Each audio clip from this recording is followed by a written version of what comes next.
Hey there, race fans. I'm your man, Todd Brown of That Racing Show. Thanks for dropping by for another segment of That Racing Show's Pit Stop. Got a couple things we want to cover here today, but first off, just got to start out by saying, man, what about that bad luck that continues in 2022 for Martin Truex Jr.? Another race where it looked like he might be running for the win, and then the situation happens on pit road. Obviously, the sun becoming a factor, and Martin kind of overshooting his pit a little bit. Kyle Larson gets in the back of him, and luckily none of the pit guys were involved in any incident there. And set up for a wild finish for Martin. Coming out, I believe he started in 19th as they came back out. Made an aggressive drive to get back up towards the front. Still come home with a good finish, but would have been really cool to see the 5 and the 19 line up side by side on that restart. But anyways, great win for Kyle Larson. Way to rebound after the whole incident with Bubba Wallace. But I got to say right now, with everything that's going on with Martin, this is a part of the year where he's always really, really well. As I've said in the past, such a shame he's not part of the playoffs this year down to the final race because he's always such a huge asset to it. But I do believe he's got a fire underneath him right now, coming into tracks that he's obviously really good at. I would not be surprised one bit to see Martin take a win over the next couple weeks, possibly even taking both of them, because I just think he's that good. And I think he's got a little aggression to him right now because he wants a win this year. Now, I also have one other thing I want to say. It's my prediction for the year. I'm going out on a limb with this, but I'm going to say that I take Denny Hamlin in the 11 for the championship this year. It's just been a crazy year the way things have played out. So many new winners, so many scenarios that we didn't usually normally see going forward. And as many times as Denny's been in the championship hunt and not been able to take the title, I see this being the exclamation point at the end of the year of 2022 to give Denny his first championship run. And it's going to be interesting. Just going to be interesting to see how everything plays out with that. Now, the other thing I just wanted to touch on here briefly is the scenario. Obviously happened last week with the suspension and everything else. Got fans talking, got people in the mix about suspensions and different things like this. I already saw this week on some of the social media platforms that people were calling for Kyle Larson to be penalized, suspended, different things, saying he intentionally got into the back of Martin.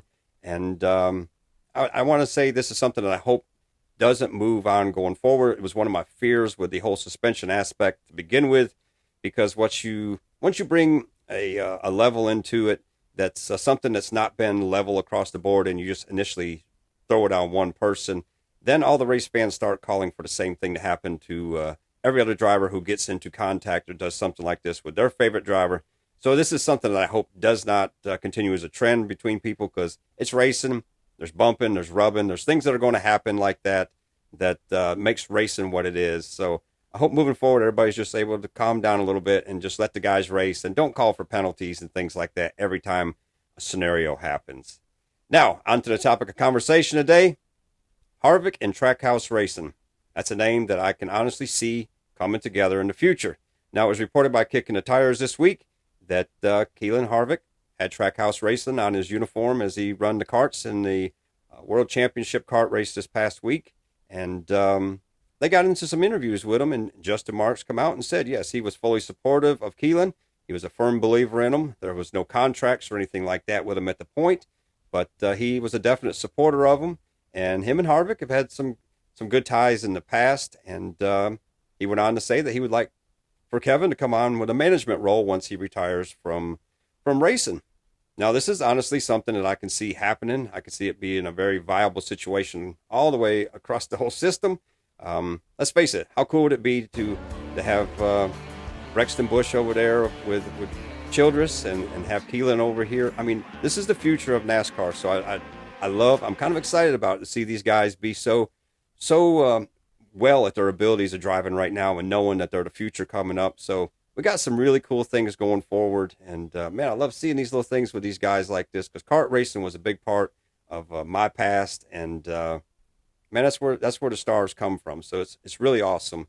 Now, the other thing with this right here is because there's such a connection, again, between Trackhouse or Justin Marks and Harvick. Again, I could see it being something that would happen.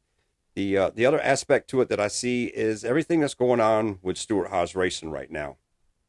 Now, Tony's obviously had displeasure with NASCAR because of the penalties and fines and everything else that happened at Charlotte. Seems to be some internal workings in there of everybody not being happy within the race team. Tony's obviously said that he wanted to replace Cole Custer, give Ryan Preece some seat time. Obviously, Custer is very involved with the Haas side of it through his father and everything else. And so I see a little bit of internal conflict there. And you add into that everything that's happening with Tony, with everything in the NHRA, that he's fully into the NHRA racing right now. That's his passion. It's obvious. He is making his debut this weekend at Vegas in NHRA. He is going to race for the first time. He has a Top Fuel license, but he's not running in a Top Fuel series yet. He going to start out a little bit lower, which by standards is kind of like the Xfinity Series to the NASCAR Series. But still going to be interesting to see what he does, how everything plays out. It's going to be interesting to see what happens going forward with this. Because I personally think with everything that's going on with Stewart, his involvement in NHRA, his wife's involvement, and now him taking on the role as a driver as well, I think it's something that's going to pull him back away from NASCAR. And, if you look at it, with everything that is going on within the team, obviously Amarillo is going to be going and retiring. Harvick's going to be getting out of the car. He's got issues with the 41 car right now, which let's just look at the facts of the 41 car. Usually it is a Haas-sponsored car in most cases. It's something that it's kind of an internal ride, I guess you could say. And I have so many questions as to whether he will stick around in NASCAR with situations like this going forward, or if the team slowly starts to dissolve after the retirements of some drivers and Tony's more heavily involvement in NHRA. So it's something I really look forward to seeing how it's all going to play out. There's cool sides to it and there's negative sides to it, because obviously Tony's been a huge aspect and asset to NASCAR racing. But you got to look at it now with the SRX series, the sprint cars, the NHRA. He's got so much going on, and it's obviously that he's showing some of his displeasure with NASCAR. So me personally, I could see it happening moving forward. It's something that we just have to wait and see. But it's something that, for me anyways, that's what this show is about, to bring up little topics of the discussion and conversation. So please add in your comments of where your views are with it, and let's just talk about it, because I think it's really cool. So check this out this weekend and have some fun with Tony Stewart. Now, the one other thing I want to talk about is all the amazing news that keeps on coming down about the All-Star race. North Wilkesboro is continuing to make this race something that's obviously going to be a crazy week to look forward to. Just announced a whole week of racing here with the CRA Super Late Models are coming in on Tuesday, May 16th. Also joining them that day is going to be the Cars Late Model Stock Series. Now, the late model stocks will also run again on Wednesday and be highlighted by the Cars Tour Pro Late Model Division on Wednesday, the 17th. That's going to make for a couple cool days of racing. If you were there for the racing that just happened a couple months ago, you knew how amazing it was, and I can only promise that this is even going to be better this time around. It's going to be really cool to see if any of the Cup drivers get involved with this. More than sure, probably Dale Earnhardt Jr. will be in there, but it'd be kind of cool to see if a couple other drivers get in there to make their debut in this series or just add to it, because it's going to be a crazy week of excitement. And then, of course, it's topped off by the Truck Series and the All-Star race later in the week. They're also hosting 2 concerts, one on Friday and one on Saturday. So this just takes me back to the old days of Humpy Wheeler and Charlotte Motor Speedway with the All-Star races. It's just like almost a carnival of a week of highlighted scenarios and fun for fans and racers and everybody else all in the like. And one of the coolest things outside of this is that they've also announced that they're going to kind of have a retro refreshment fees there, because they're going to have $2 hot dogs, $2 Coke products, $2 waters, and $3 beers. That's something that's basically just unheard of in any kind of entertainment facilities and situations now.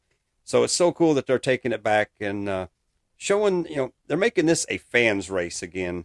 And that's something that's really neat. And hopefully something that catches on across so many other racetracks and the scenarios. Because, man, this just makes racing fun again.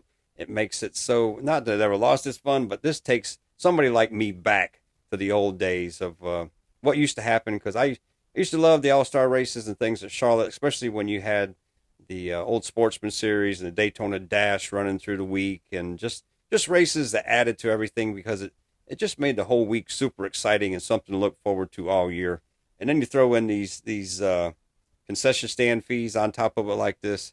This is something really cool, and I applaud Marcus Smith and everybody that's being involved with this, because this is cool, and this is a great attribute to NASCAR for 2023. And man, I look forward to it. And I'm going to tell you, the tickets go on sale at noon on November 2nd. And if you ever think a race is going to sell out fast, this is going to be like old Bristol. This thing's going to sell out, so you better be ready to get your tickets quickly and take part of the enjoyment and the action that's going to take place next year at North Wilkesboro with the All-Star Race. Hopefully this trend continues, and maybe we can get Rockingham in there in the future as well. And man, just super, super excited for all this and great things to come. So loving every part of it. Now, I got some more things I'm going to talk about here later this week, including NASCAR Series racing on ice. Man, there's just some wild things that's going on that I have to talk about. And as always, I want your conversation in here, so I want your comments on everything that we talked about today. That's what this show is about, for race fans, just to discuss things with each other and have a good time and just talk racing. Talk racing like friends, because that's what it's all about to me. So I hope everybody's having a great week, and I will be back later this week with another little episode. But as always, we'll see you at the checkered flag.